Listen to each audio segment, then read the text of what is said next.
মৰমৰ ছাত্ৰ-ছাত্ৰীসকল, আজিৰ ভিডিঅ'টোৰ জৰিয়তে ক্লাছ 7ৰ সমাজ বিচিত্ৰাৰ 7 নম্বৰ পাঠ মধ্যযুগীয় ভাৰতৰ প্ৰাদেশিক ৰাজ্যবোৰ তাৰে অনুশীলনীখিনি আলোচনা কৰিম। গতিকে দেৰি নকৰাকৈ বলা আমি আৰম্ভ কৰোঁ। এইটো পাঠত আমাক 3টা অনুশীলনী দিছে। 68 নম্বৰ পেজত চোৱা। এইটো প্ৰথম অনুশীলনী। 1 নম্বৰত দিছে তলৰ প্ৰশ্নবোৰৰ উত্তৰ দিয়া। এতিয়া আমি এই প্ৰশ্নবোৰৰ উত্তৰ কি হ'ব বলা আমি চাওঁ। 1ৰ ক প্ৰশ্নটোলৈ মন দিয়া। কাশ্মীৰত শাসন কৰা আটাইতকৈ শক্তিশালী ৰজাজন কোন? উত্তৰটো হ'ব কাশ্মীৰত শাসন কৰা আটাইতকৈ শক্তিশালী ৰজাজন জৈন-উল-আবিদিন। এতিয়া আমি কিতাপত চাওঁ। পেজ নম্বৰ 64 চোৱা। এইটো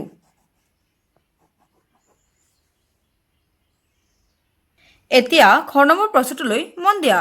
কোনজন মোগল সম্ৰাটে কাশ্মীৰখন মোগল সাম্ৰাজ্যৰ অধীনলৈ আনিছিল? উত্তৰটো হ'ব মোগল সম্ৰাট আকবৰে কাশ্মীৰখন মোগল সাম্ৰাজ্যৰ অধীনলৈ আনিছিল। এতিয়া আমি কিতাপত চাওঁ। এই প্ৰশ্নৰ উত্তৰটো তোমালোকে পেজ নম্বৰ 65 পাবা।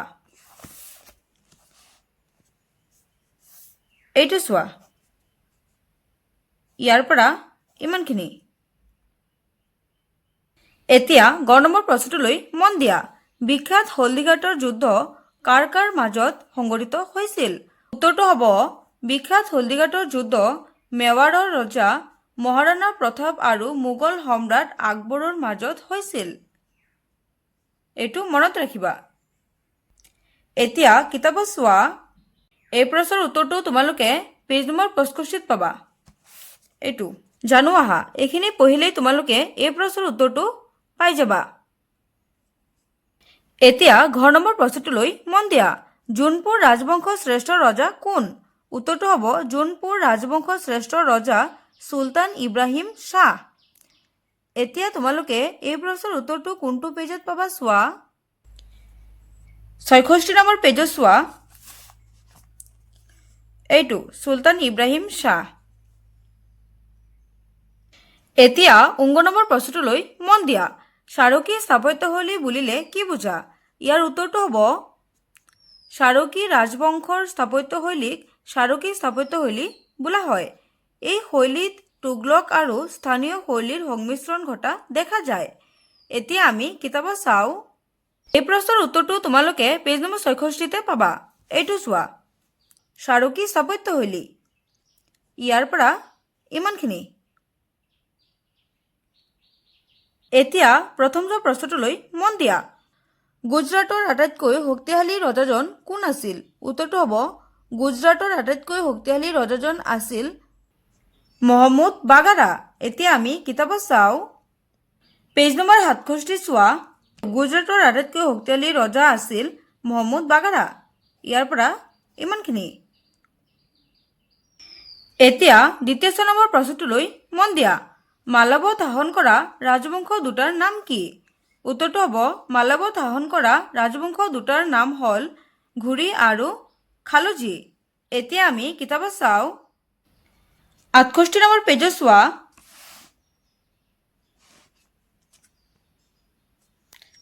এইটো ইয়াৰ পৰা ইমানখিনি। এতিয়া 2 নম্বৰ প্ৰশ্নটোলৈ মন দিয়া। জৈন-উল-আবিদিনে কাশ্মীৰত কৰা 3টা প্ৰজাহিতৈষী কামৰ বিষয়ে উল্লেখ কৰা। উত্তৰটো তোমালোকে কেনেকৈ লিখিবা চোৱা। জৈন-উল-আবিদিনে কাশ্মীৰত কৰা 3টা প্ৰজাহিতৈষী কামৰ বিষয়ে তলত উল্লেখ কৰা হ'ল। 1 নম্বৰ দি লিখিবা তেওঁ প্ৰজাৰ বাবে উমাল কাপোৰৰ বয়ন শিল্প, দলিচা বয়ন শিল্প, কাঠত কটা শিল্প, শিলত কটা ভাস্কৰ্য আদিক উৎসাহিত কৰিছিল।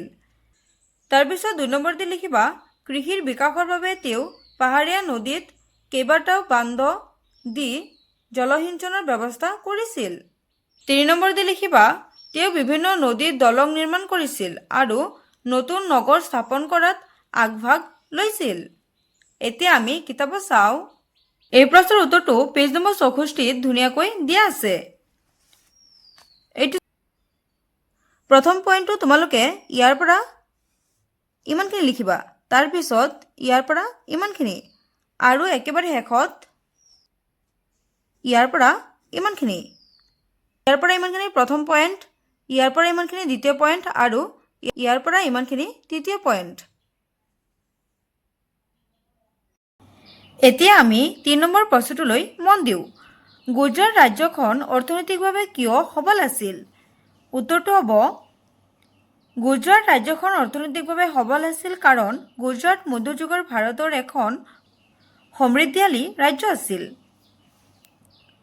উন্নতমানৰ হস্তশিল্প, সুচল সামুদ্ৰিক বন্দৰ আৰু পলসুৱা ভূমিয়ে গুজৰাটক আন ৰাজ্যতকৈ অৰ্থনৈতিকভাৱে আগবঢ়াত সহায় কৰিছিল। এতিয়া আমি কিতাপত চাওঁ। এই প্ৰশ্নৰ উত্তৰটো 67 নম্বৰ পেজত বহুত ধুনীয়াকৈ দিয়া আছে। এইটো চোৱা গুজৰাট, ইয়াৰ পৰা ইমানখিনি। এতিয়া 71 নম্বৰ পেজত চোৱা দ্বিতীয় অনুশীলনী। এতিয়া এই প্ৰশ্নবোৰৰ উত্তৰ কি হ'ব আমি চাম। এতিয়া 1 ক প্ৰশ্নটোলৈ মন দিয়া। বিজয়নগৰ সাম্ৰাজ্য ভাৰতৰ কোন প্ৰান্তত অৱস্থিত? ইয়াৰ উত্তৰটো হ'ব বিজয়নগৰ সাম্ৰাজ্য ভাৰতৰ দক্ষিণ প্ৰান্তত অৱস্থিত। এতিয়া আমি কিতাপত চাওঁ। এই প্ৰশ্নৰ উত্তৰটো তোমালোকে 68 নম্বৰ পেজত পাবা। এইটো চোৱা, ঠিক তেনেবোৰ শক্তিশালী ৰাজ্যৰ দৰে মধ্যযুগতো দক্ষিণ ভাৰতত দুটা ৰাজনৈতিক শক্তিৰ উত্থান ঘটিছিল। সেই শক্তি দুটা হ'ল বিজয়নগৰ সাম্ৰাজ্য আৰু বাহমনি ৰাজ্য। এতিয়া প্ৰশ্নটোত কি দিছে আমাক? বিজয়নগৰ সাম্ৰাজ্য ভাৰতৰ কোনটো প্ৰান্তত অৱস্থিত? এইটো চোৱা, কি হ'ব দক্ষিণ প্ৰান্তত, এইটো দক্ষিণ। এতিয়া খ নম্বৰ প্ৰশ্নটো চোৱা। বিজয়নগৰ সাম্ৰাজ্যত শাসন কৰা ৰাজবংশ কেইটা কি কি? ইয়াৰ উত্তৰটো হ'ব বিজয়নগৰ সাম্ৰাজ্যত শাসন কৰা ৰাজবংশ কেইটা হৈছে সংগম, চালুবা, তুলুবা আৰু আৰবিডু। এতিয়া আমি কিতাপত চাওঁ। পেজ নম্বৰ 69ৰ একেবাৰে ওপৰত চোৱা, ইয়াৰ পৰা ইমানখিনি। এতিয়া গ নম্বৰ প্ৰশ্নটোলৈ মন দিয়া। অমুক্ত মাল্যদা কোনে ৰচনা কৰিছিল? ইয়াৰ উত্তৰটো হ'ব অমুক্ত মাল্যদা কৃষ্ণদেৱ ৰায়ে ৰচনা কৰিছিল। এতিয়া ঘ নম্বৰ প্ৰশ্নটোলৈ মন দিয়া। হাজাৰা ৰামস্বামী মন্দিৰ ক'ত অৱস্থিত?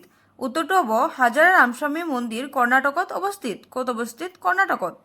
এতিয়া আমি কিতাপৰ কোনটো পেজত আছে চাওঁ। পেজ নম্বৰ 70ৰ একেবাৰে ওপৰত চোৱা, এইটো কৰ্ণাটকৰ হাজাৰা ৰামস্বামী মন্দিৰ। এতিয়া 19 নম্বৰ প্ৰশ্নটো চোৱা। গুলবাৰ্গ কোনখন ৰাজ্যৰ ৰাজধানী আছিল? উত্তৰটো হ'ব গুলবাৰ্গ বাহমনি ৰাজ্যৰ ৰাজধানী আছিল। এতিয়া আমি কিতাপত চাওঁ। এই প্ৰশ্নৰ উত্তৰটো তোমালোকে পেজ নম্বৰ 70তে পাবা। এইটো ইয়াৰ পৰা পঢ়ো ব'লা। বাহমনি ৰাজ্য প্ৰতিষ্ঠা কৰাৰ পূৰ্বে তেওঁ মহম্মদ বিন তুগলকৰ এগৰাকী সুদক্ষ বিষয়া আছিল।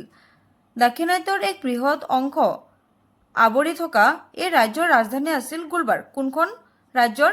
বাহমনি ৰাজ্যৰ। এতিয়া 2 নম্বৰ প্ৰশ্নটোলৈ মন দিয়া। কৃষ্ণদেৱ ৰায়ৰ ৰাজত্বকালত কেনেদৰে বিজয়নগৰ সাম্ৰাজ্য উন্নতিৰ শিখৰত উপনীত হৈছিল? ইয়াৰ উত্তৰটো কেনেকৈ লিখিবা চোৱা। কৃষ্ণদেৱ ৰায়ৰ ৰাজত্বকালত বিজয়নগৰ সাম্ৰাজ্য উন্নতিৰ শিখৰত উপনীত হৈছিল। ডোমিনিগো পিছ আৰু ডাৰ্টে বাৰবোছাই নিজৰ টোকাত তেওঁৰ সুশাসন, সামৰিক শক্তি আদিৰ বিষয়ে উল্লেখ কৰি থৈ গৈছে। তাৰপিছত পেৰেগ্ৰাফ চেঞ্জ কৰি লিখিবা। প্ৰশাসনিক ক্ষেত্ৰত কৃষ্ণদেৱ ৰায়ে বিষয়াসকলৰ স্বেচ্ছাচাৰিতা দমন কৰিছিল। তেওঁ প্ৰধানমন্ত্ৰী তিম্বাৰুচু আৰু উপদেষ্টা তেনালী ৰামকৃষ্ণৰ সহযোগত বিজয়নগৰক সেই সময়ৰ সমৃদ্ধিশালী সাম্ৰাজ্য ৰূপে গঢ়ি তুলিছিল।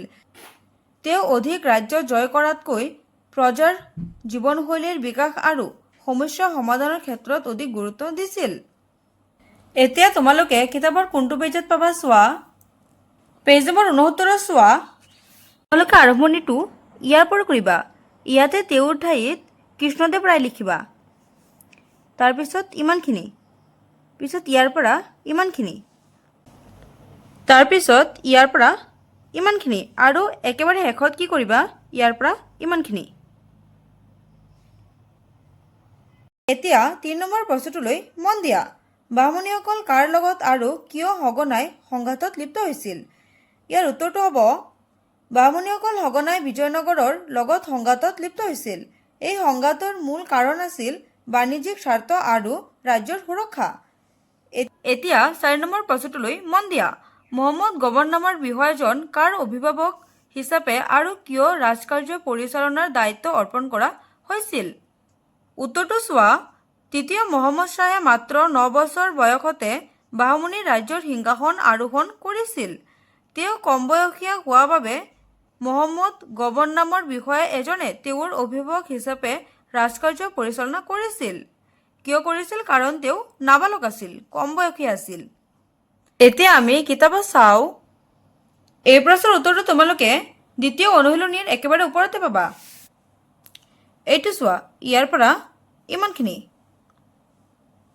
পেজ নম্বৰ 73ত আমাক তৃতীয় অনুশীলনীটো দিছে। এই প্ৰশ্নবোৰৰ উত্তৰ কি হ'ব চোৱা। 1 নম্বৰ ক প্ৰশ্নটোলৈ মন দিয়া। বংগলৈ কোন কোন দেশৰ ভ্ৰমণকাৰী আহিছিল? ইয়াৰ উত্তৰটো হ'ব বংগলৈ ইউৰোপ আৰু চীনৰ ভ্ৰমণকাৰী আহিছিল। এতিয়া এই প্ৰশ্নৰ উত্তৰটো কিতাপৰ কোনটো পেজত পাবা চোৱা। পেজ নম্বৰ 72 চোৱা। এইটো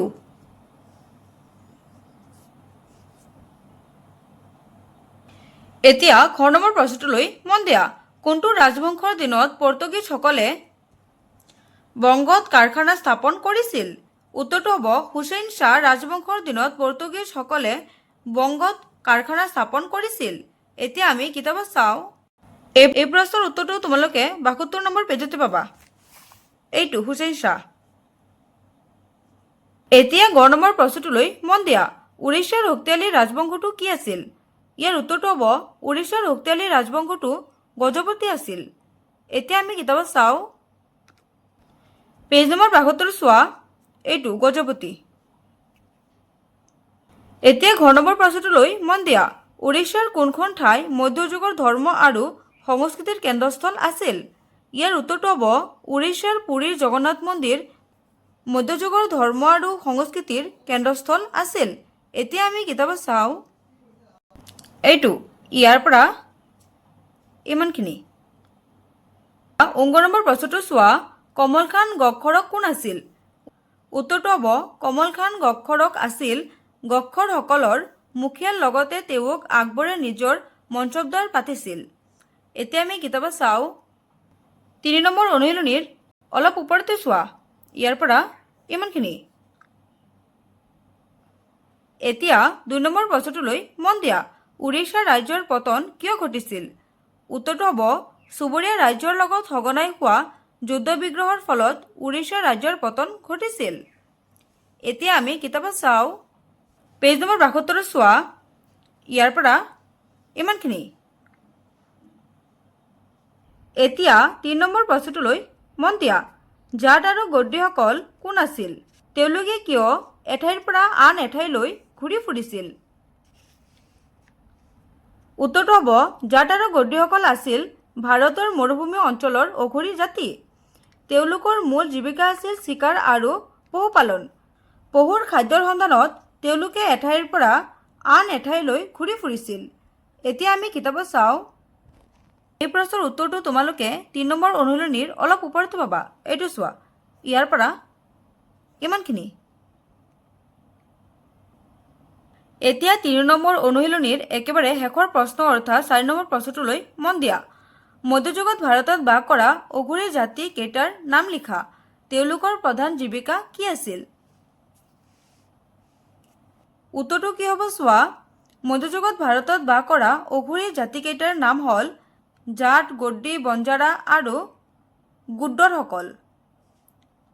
তাৰপিছত পেৰাগ্ৰাফ চেঞ্জ কৰি লিখিবা তেওঁলোকৰ প্ৰধান জীৱিকা আছিল চিকাৰ আৰু পশুপালন।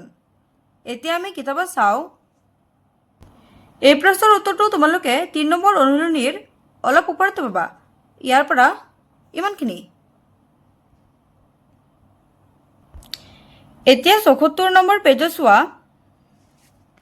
আমাক কিছুমান প্ৰশ্ন দিছে। প্ৰথমতে আমি এইটো চাওঁ। দলগত কাৰ্য। প্ৰথম প্ৰশ্নটো হৈছে মহাৰাণা প্ৰতাপৰ বীৰত্বৰ কাহিনী শিক্ষকৰ সহায়ত সংগ্ৰহ কৰি শ্ৰেণীকোঠাত পাঠ কৰা। তাৰ পিছৰ প্ৰশ্নটো চোৱা। পাঠত থকা প্ৰতিখন প্ৰাদেশিক ৰাজ্যৰ ৰাজধানীসহ এখন তালিকা প্ৰস্তুত কৰি শ্ৰেণীকোঠাৰ দেৱালত আঁৰি দিয়া। এই প্ৰশ্নটো আৰু এই প্ৰশ্নটো আমাক নালাগে, কাৰণ এইটো পৰীক্ষাত নাহে। তাৰ পিছৰ প্ৰশ্নটো চোৱা। মধ্যযুগৰ অঘৰী জাতিবোৰে কিয় একে ঠাইতে স্থায়ীভাৱে বসবাস কৰা নাছিল? এই প্ৰশ্নটো অনুশীলনীত দিয়া ৩ নম্বৰ প্ৰশ্নটোৰ সৈতে একে। এইটো চোৱা, জাট আৰু গদ্যসকল কোন আছিল? তেওঁলোকে কিয় এঠাইৰ পৰা আন এঠাইলৈ ঘূৰি ফুৰিছিল? তোমালোকে এই প্ৰশ্নৰ উত্তৰটো শিকিলেই হ'ল। মৰমৰ ছাত্ৰ ছাত্ৰীসকল, আজিৰ ভিডিঅ'টো ইমানেই আছিল। যদি ভিডিঅ'টো ভাল লাগে তেনেহ'লে লাইক কৰিবা, শ্বেয়াৰ কৰিবা আৰু যদি মোৰ চেনেলটোত প্ৰথম তেনেহ'লে ছাবস্ক্ৰাইব কৰিবা। ধন্যবাদ।